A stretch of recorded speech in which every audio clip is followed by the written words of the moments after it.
Alright, so this is for my YouTube channel.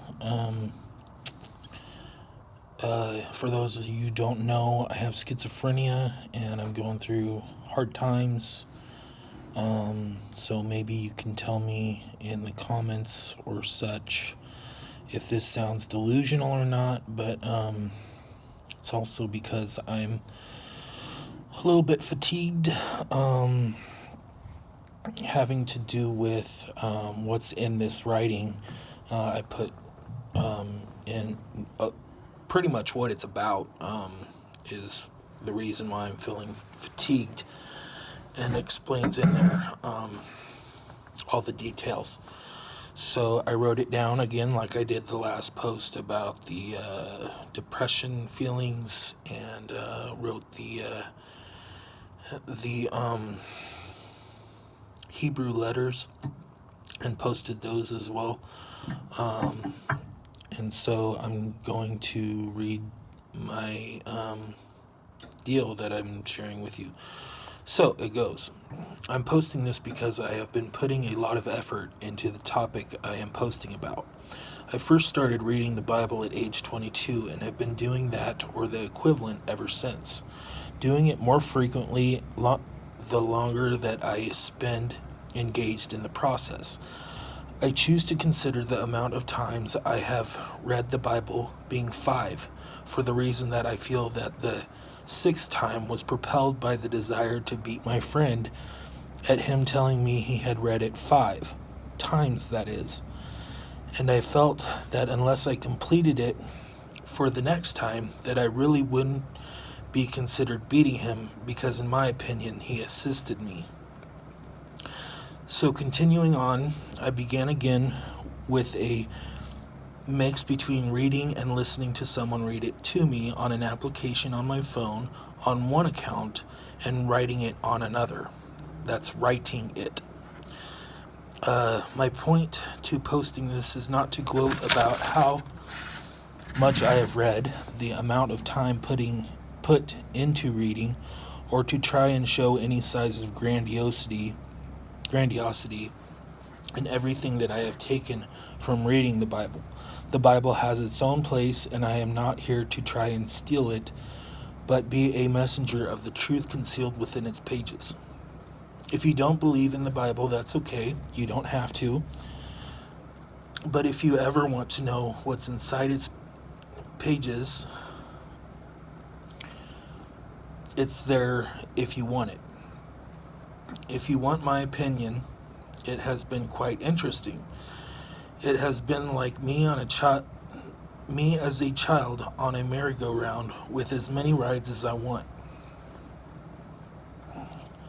So to get to the point of why I'm writing this and plan on reading it to my YouTube channel, is that I feel like today I reached a point to go forward with any of my spiritual outlets that my mind and body needs to stop and ponder. That's it. I need to stop this merry-go-round of thinking and ponder what is next, why it is that way, and how do I do it. It reminds me of the part that says, "And on the 7th day he rested." And I came to the conclusion, thought, or belief that by the time the 7th day came about, there just was no more of anything that God could put into existence. Therefore, everything that does exist is perfect, and anything that doesn't exist God did not make it. You can go down the rabbit hole as long as you like, but I think the point is that you cannot, as hard as you try, evade truth.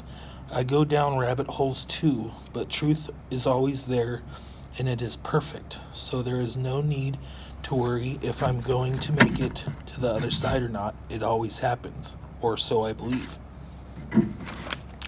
And so you can kind of tell that close to the end of that, the meaning of what I was talking about wasn't really colliding with what I believe to be truth. But with the amount that I've read and just continue reading, my mind just has been like I don't really know how to explain it. With being having schizophrenia, my mind gets blurry. The thinking processes. Nicotine's actually a antipsychotic, and psychosis is something people with schizophrenia deal with. And I won't continue with what most people think of psychosis, except that for the most part, people with schizophrenia and psychosis aren't usually known to be violent. For the most part, I'm sure there's still people out there that have schizophrenia that are violent. Maybe a lot of the times they didn't grow up very nice families, and aren't on their medications, dealing with a lot of things from the world. And so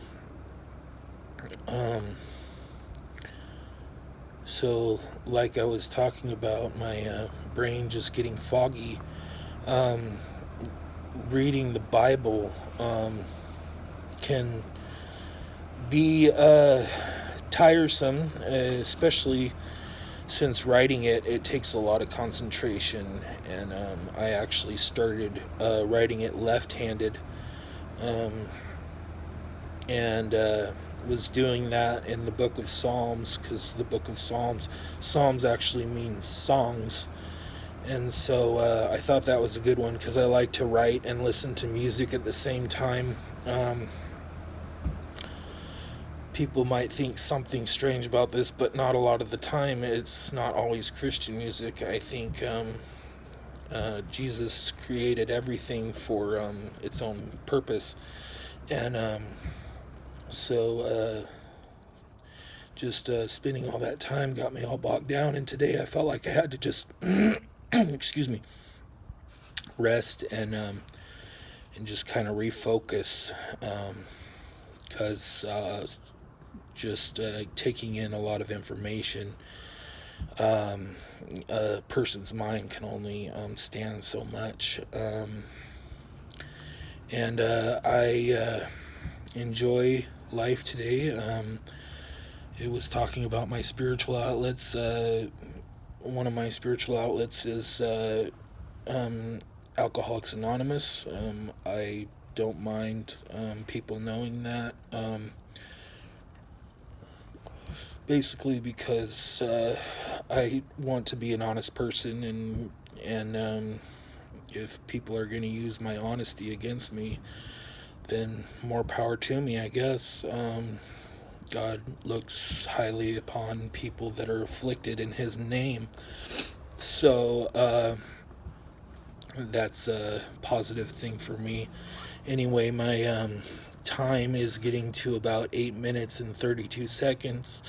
And I don't know how long my video will continue to go on. And I want to leave this with a good note, and thank you for all listening to me. I don't know. I pray with the deepest of my feelings and emotions and thoughts and processes, and that everything will be good to those that are good to others, and prosper everyone. I look out to all sorts of people, and I just want the best for everyone, and so I'm glad to be here on this planet with all of you. I'm sorry for all those people that are going through troubles at this moment, and have a good night. Subscribe if you like. It sounds pretty selfish, but getting close to 10 minutes, so I'm going to cut it off. Thanks.